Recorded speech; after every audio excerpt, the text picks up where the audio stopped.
I'm going to tell you as much as I can about the Black church in Parkville. If any of you saw the PBS coverage of the Black church, This Is My Story, This Is My Song, and we all recognize that those phrases as part of that great hymn, Blessed Assurance. And part of that hymn is, this is my story, this is my song, praising my Savior all the day long. So that was one of our favorite hymns.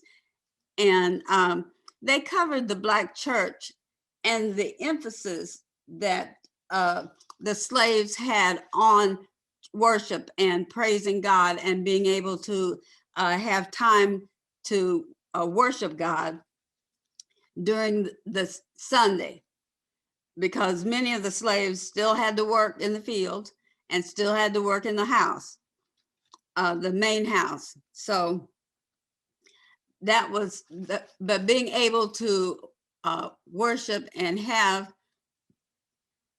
the time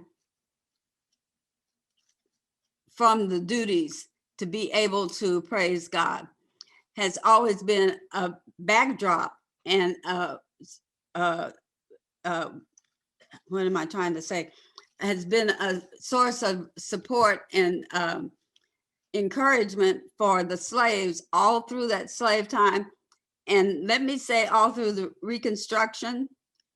And I remember one child asked me one time, she was not African American, but anyway, she asked me, she said, why is it that we don't know what did the slaves do during the Depression? And I said, well, technically, we were not slaves at that time during the Depression. Technically, we were supposed to be able to work wherever we could get employment. And as you think about that, during the Depression of the 20th century, there may or may not have been employment for African Americans. One thing I do know, I had an aunt who worked in homes of people who were fairly well off, quite wealthy, in fact. And she always talked about being able to find one of those good jobs, and that was considered a good job during the Depression. And they didn't really have to worry because both she and her husband could cook. And so they formed their own catering service. Now, I know I'm away from the Black church right now, but it was an opportunity. Once you had an employment, you had the opportunity to discuss with your employer that you were going to church on Sunday. Now, many times that does not happen right now. A friend of mine who is a preacher told me that he had to make sure that one of his jobs, his boss knew that he was not coming in on Sunday. Now, he might go in on Sunday evening, but regular Sunday service was where he was going to be. And the opportunity to be able to talk that plain and that direct doesn't always happen, even today. Worshiping, going to the Black church, even today, is not necessarily giving you an outlet to be able to go to service. Many of us take that for granted now, because if we decide we're going to church, then we do. And many times we don't. I remember one pastor I had, and maybe I shouldn't even say this. One pastor I had, I just told her that if I get tickets to the Chiefs game, she won't see me. But I will call and let her know that I'll be at the football game. I won't be at church. And that's just me. I like football and I like the Chiefs. but that was just me. And some of you may not think that that's a very right thing to do, but I didn't get tickets very often. And if somebody gave me some of the tickets, which it did for there a while, I was getting tickets pretty regular. And so I was thankful for that. But that pastor was not pleased. And so she decided to make it a crusade. And I just let her know she can keep talking about it if she wants to, but it's not going to stop me. Now, I wouldn't recommend anybody else do that unless that's how you feel about it. But that's just something that I did.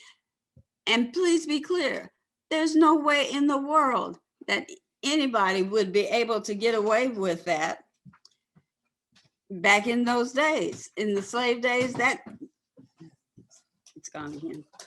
In the slave days, that just disappeared. That did not happen. You weren't allowed to not go to church service. And quite frequently,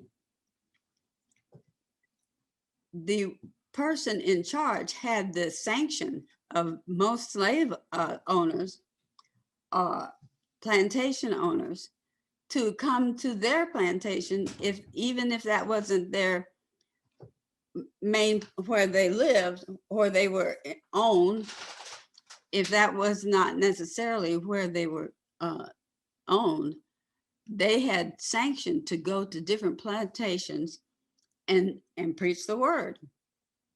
Not saying that they all knew how to read, because that if you remember, that was against the law. You don't teach slaves how to read nor write.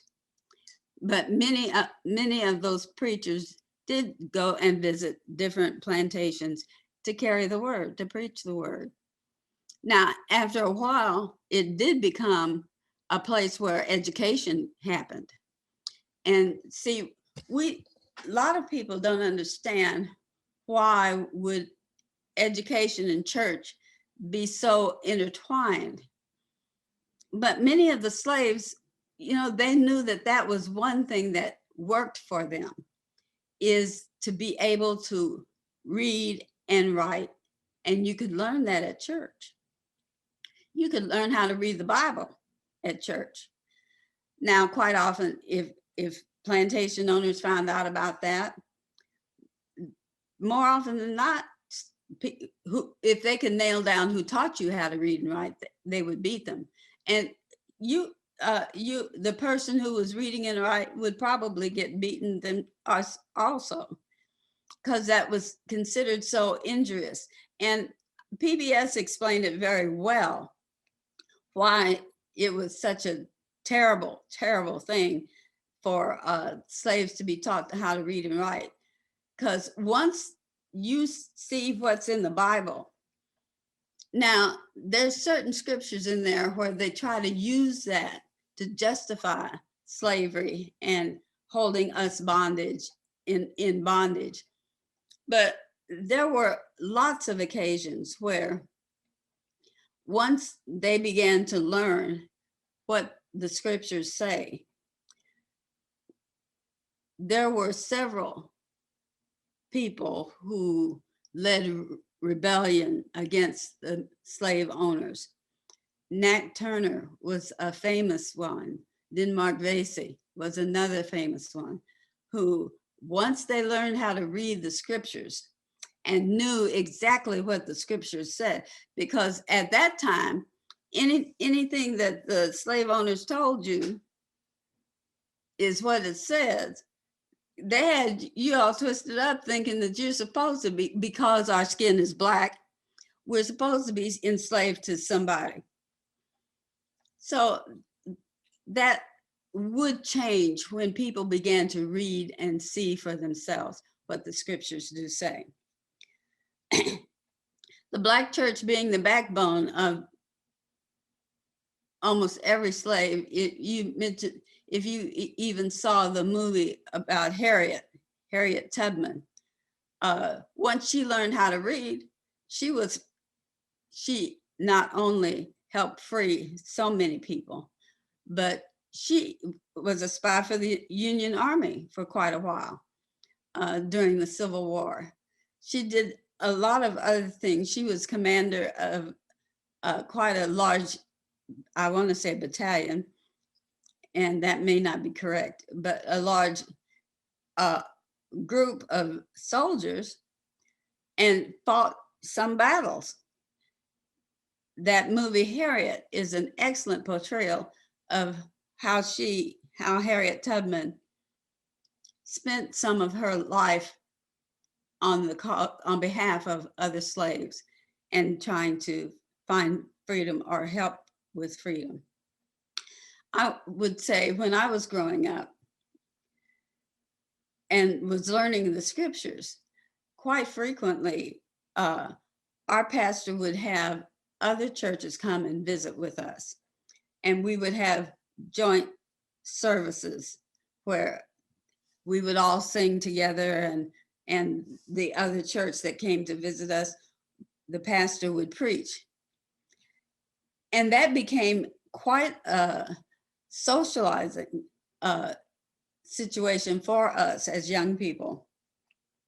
Because after we learned the names of several of the children from the church that came to visit us, I'm sure there would be times where our church would go and visit that other church, and we already had some friends there. So the socialization that was allowed, that could go on and did go on, was very, very important to us, especially living north of the river. There was a Baptist church. We attended both the Baptist and the Methodist church. That's a whole nother discussion. But the what? Say the name of the Baptist. Oh, Mount Washington Baptist Church and Washington Chapel CME Church. That Washington Chapel was the Methodist church, and Mount Washington Baptist was the Baptist church. My father attended that church, which led us there. And our mother attended the Methodist church, which led us there. Excuse me. Dr. Thompson, I think that's a great segue to Reverend Mitchell. Again, I want to state that we are going to have a question and answer section after Reverend Mitchell's time on this in the giving her presentation. But due to our time limitations, we're going to keep on moving on, and we sincerely appreciate, Dr. Cora, your stories, the history you're able to tell, and I very much look forward to having some time to ask you some questions in the breakout sessions.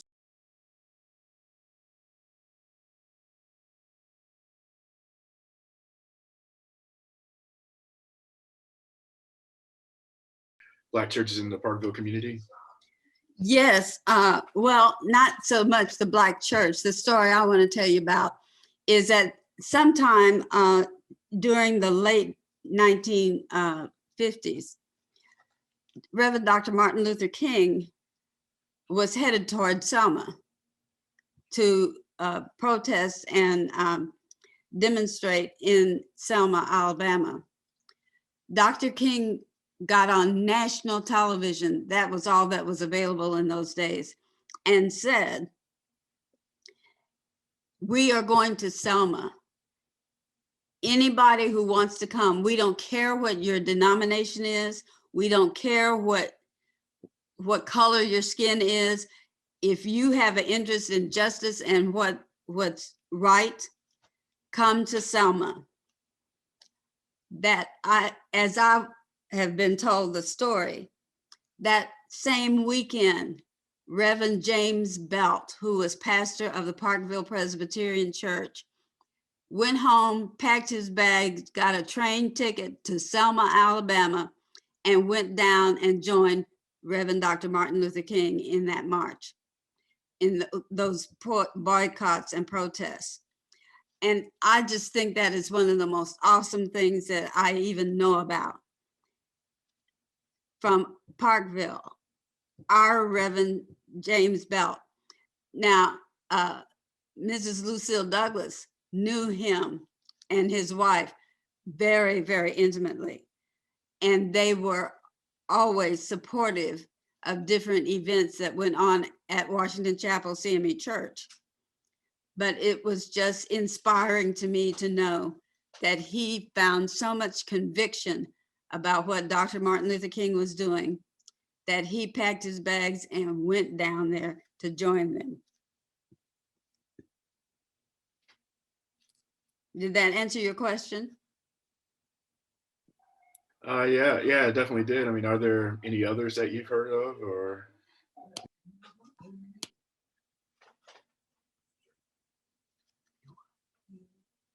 What? Oh, my sister's reminding me of in my younger years, very younger years. There was a Black Power convention in Philadelphia, Pennsylvania, being held in Philadelphia, Pennsylvania. And it just became important to me to see who I would see. And interestingly enough, Stokely Carmichael was there. He was the, at that time, he was the chairman of what they called SNCC, Student Nonviolent Coordinating Committee. I can't think of what the other C stands for. But anyway, I saw Stokely Carmichael there, and there were several others there. But it was wonderful to be part of that, to go and see what other Black people were doing in other cities. And of course, it was maybe a month later where the police and the government of the city of Philadelphia murdered Fred Hampton, who was then perceived to be the national leader of the Black Panther movement. There are some of us who were blessed to have an experience with the Black Panthers in our local Kansas City. At that time, the Black Panthers held breakfast on Saturday morning.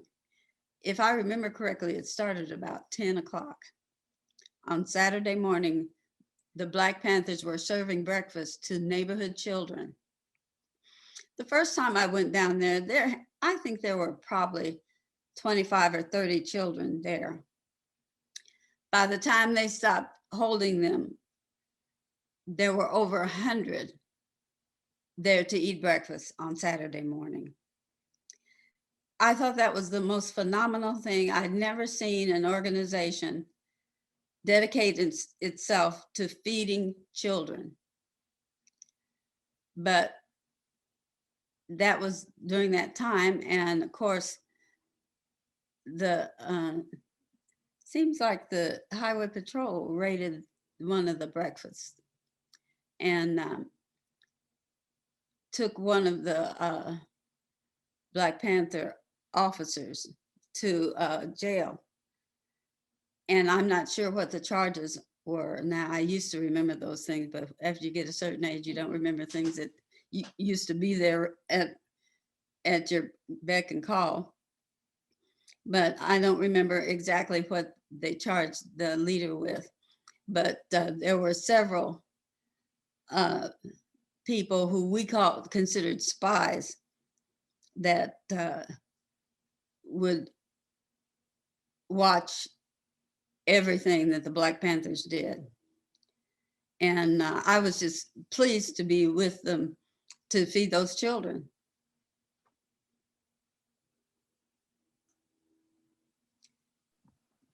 That's all I had. Yeah. Thank you for sharing that moment of local history. It's very powerful. I know our scheduled time to end is 7:30. Okay. Dr. Thompson, do you want to stay on longer to answer other questions, or do you feel like this is the end of the evening for you? If there's some other questions, I'll be glad to answer them. Okay. One question that came in over the chat was, Kitty Ramos says, thank you for the privilege of listening to you and the others. How/where do you think we can move forward with the information that's been shared this evening?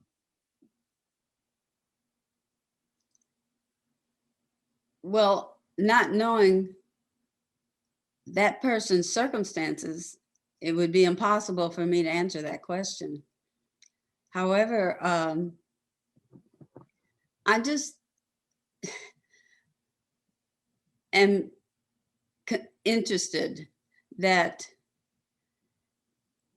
the Baptist Church, Black Baptist Church, Mount Washington Baptist, is about 2 blocks, less than 2 blocks from Parkville Presbyterian Church. And so many of those people, when it has been mentioned that Mount Washington Baptist is less than 2 blocks from the Presbyterian Church, they said they look and curious and confused and say, what Baptist church? Where is that church? They have no clue. That church was there for what, 80 years? And they have no clue. And I get flabbergasted when people tell the town where they live, they don't know what's in the town where they live. I remember just driving, trying to find that nature center that's over on the north side of not Park College. I know it's Park University, but I grew up here, so it's going to be Park College. And it took me a while to find it, but I found it because I knew it was here somewhere. And how do you live in a city as small and tiny as Parkville is and not know where one of the churches, not know where it is? Yeah, I think certainly in terms of raising awareness, being part of the Banneker School Foundation would be a wonderful way for someone to know more about the history and get some more connections on that side. That's a good suggestion, Pastor Steve. That's a good suggestion. Yeah. Both Washington Chapel and Banneker have a Facebook page that anybody, you can pull it up. You don't need a password or anything. Just pull it up and you can see what's going on, both with Banneker School and Washington Chapel. Mount Washington Baptist, the Black Baptist Church, is now a private home. And the gentleman and his wife who own that home now have left the cornerstone for the Mount Washington Baptist in place. So I'm just very pleased and proud that he saw the need and the sensitivity to keep that in place. But at our church, at Washington Chapel, anytime there's somebody up there, you can come in and have a tour of the building. Like Cheryl Lee said, it is a beautiful edifice. And it was built by, some of the students from Park College helped build that church with one of the Washington cousins. Thank you, Pastor Steve. Yeah. I imagine some folks are wondering whether Mount Washington Baptist, Washington Chapel CME are named after the same person, and who might that person be? No, they were cousins, 2 gentlemen cousins. After they were emancipated, one of them had been worshiping with the Methodist congregation, even when they were down in the hotel that used to be across the way from the railroad depot. And the other was Baptist. And they both participated with the Underground Railroad here out of Parkville. Whenever the river would freeze over, they would walk across to Quindaro, Kansas. So the 2 Washington cousins had done this before and had helped people find the path, how you get across the river. But no, it's not the same person. They were cousins. Thank you. Are there any other questions? Yeah, Jan.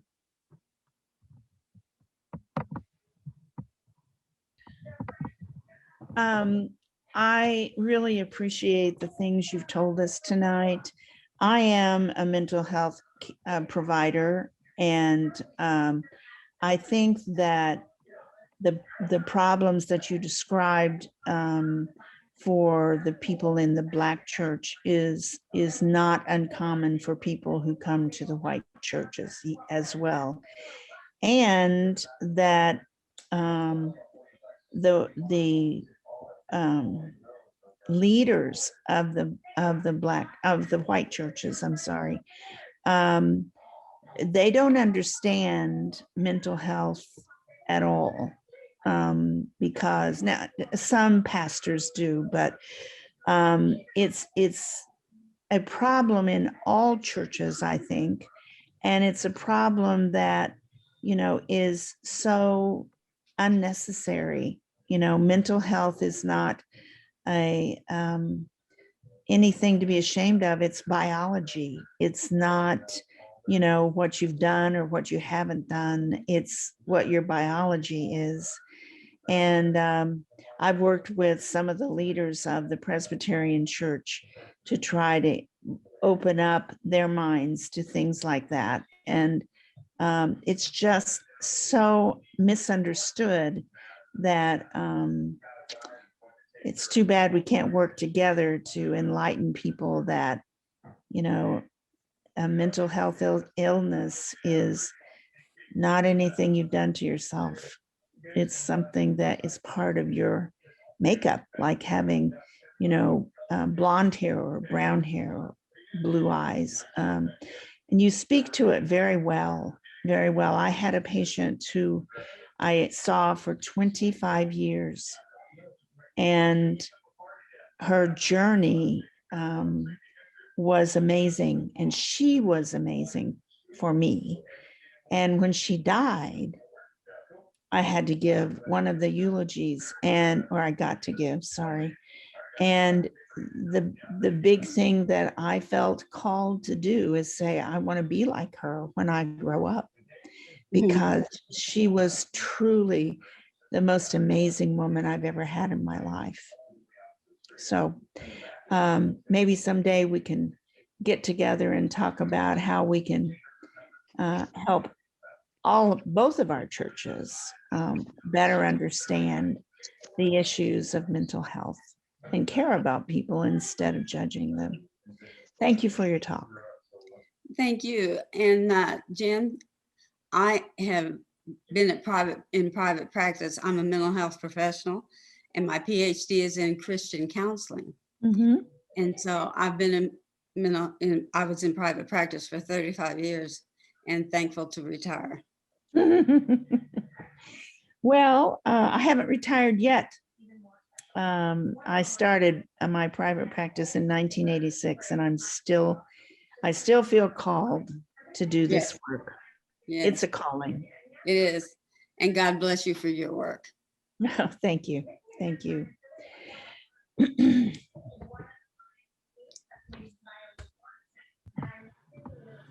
Are there other questions that folks have? Going to offer a quick plug for our local Presbyterian church that it happens to have a pastor who's getting a master's degree in counseling and is certainly leading us in good directions on mental health issues. Awesome. That's great, Pastor Steve. One thing I wanted to ask Dr. Thompson, and perhaps Lucille might have some insight on this as well.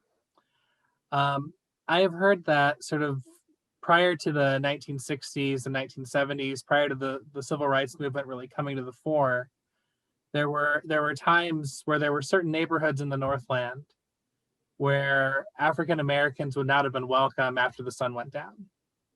They weren't welcome. Main Street. And so I was wondering I was wondering if you might speak to that era in Parkville and what that was like during that time. Washington Chapel was moved off of Main Street. Well, most of the congregation was moved off of Main Street and forced to take homes on West Street. And even now we get minimal cooperation. Well, since Chief Christman has been there, we've gotten much better cooperation from the police officers. But there was a time when my brother had difficulty coming into town. He would sleep in Kansas City at a friend's house and then come to Parkville to see Mama after the sun was up.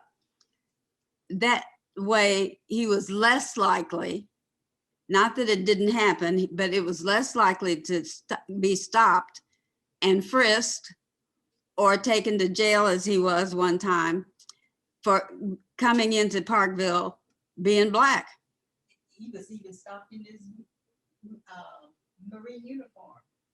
Had his uniform on. Yeah, my other sister's saying that he was stopped with his Marine uniform on. And that happened so often to the Black men who went to World War II and the Korean War out of Parkville. Just the same things that we see on TV was happening here. It wasn't anything different in Parkville. But Pastor Steve, I am so glad to hear you say that you are getting your master's. That's so great. Hey, Dr. Cora. Yes. And, I'm an alderman in Parkville, and I'm curious. I mean, I feel that we need a. Oh, can you hear me? Yes, I can hear you. Okay, I feel that we need some additional connection to the police department. I agree with you, Chief Christman really seems progressive, and but in the same regard, policing in general in this country needs oversight, citizen oversight, and I'm trying to get some citizens interested in making a push for additional citizen oversight of the police department. And really in the regard that police departments across the country hire and fire cops all day long, and they may fire a cop for being a member of a white supremacist organization, but he goes to the town next door and gets a job. Yeah. Yes. And, you know, we are lucky in Parkville. I mean, I know almost every officer that's on the force, but we're just one bad hire away from having a problem. And I just think it's important that as a community, we gather together and make a push for some citizen oversight. Well, Alderman, I would be more than happy to participate with that. And I don't mean to scare you, but there are some other, there's a past or a history in Parkville that I couldn't believe it, but must have been the 70s, I think. Cora, if you remember, my father shared with me that they had to fire, I don't think he was arrested. It was at that time it was the city marshal. They didn't have a chief of police then, but the city marshal was part of a marijuana ring, and they were using the laundromat there on what was that corner up from Second and Main. downtown? Huh? Second and Main. Second or third and Main. Not that one, the one up from the what used to be the old garage. Yeah. Yeah, they were using that to dry the marijuana. And so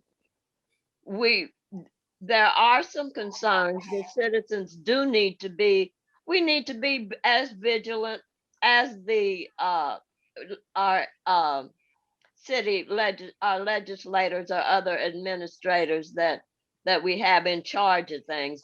And I'm happy to hear that you're going to push for that. If I could too interject for a second, the Parkville Living Center is training staff, volunteer staff that we're working with Chief Chrisman to be a response team for nonviolent, non-criminal calls. Oh, So- fantastic. So we're Wonderful. training up volunteers so that when a nonviolent, non-criminal call comes in from the police, that the individuals in their one of their worst moments isn't only met with a person with a gun and a badge, but they're met with a face and a Oh. heart and a person. That's great. And so that offers an opportunity to have community along with policing enter into these crisis areas and really provide some of that oversight that I think I heard you talking about. And so that is an effort that we're working here on the Living Center, as we've identified that as a gap and an opportunity. And you'll see more about that on our website, and I welcome any conversation about that. There's an organization called In Cahoots in Oregon, I believe it is, or it's called Cahoots, and it's in Oregon, and they do the same thing. And we're learning a lot about the types of calls they have, the de-escalation procedures, how to be prepared, how to build the framework through this organization in Oregon that's been doing it for over 20 years now. So Oh, wow. it's about time that comes to Parkville, and I think we have the police chief, the leadership, and the community to pull it off.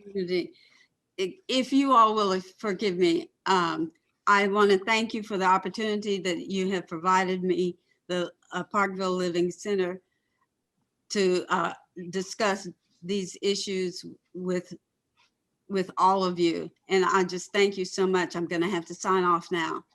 So Thank you, Doctor. you have a So great- much. Thank you Cora, so much. Cora, did you want to unmute your mic and say hi to your mom? I'll talk to you later, Mom. Wonderful speech. Thank you, sweetie. Thank you. For Thank joining. you, Dr. Thompson. It was wonderful to Thank hear from you. you. Bye. Bye-bye.